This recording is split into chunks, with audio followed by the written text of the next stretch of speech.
have this little trick that I do. Basically, the 4 categories in your notes app would be thought, feeling, impulse, truth. So what I'll do is if I'm freaking out about something, I will just write down, I can't believe I said that. Why am I such an idiot?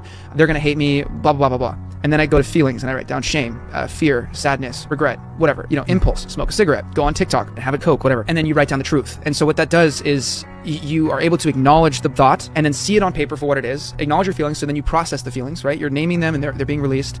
And then you're keeping track of what that's leading you to do and stopping yourself in the tracks. And then you affirm the truth, which is like, I love them no matter what, or there's still time to make this right, or whatever that is. You don't have to gaslight yourself. You don't have to like write down things and just hope that they're true. You have to actually acknowledge, like, what do I know to be true about this thing? Once you do that enough times, you start to recognize a pattern. I start thinking this thought that leads to shame, that leads to smoking. Okay. So now that you see that, then when it comes up again, you're like, oh, there's that thought again. I've done the work. And then you're able to automatically adjust it back to the truth that you reaffirmed. So that to me is one of the most important tools I've ever learned in my life. And it has radically changed and stopped a lot of my anxiety.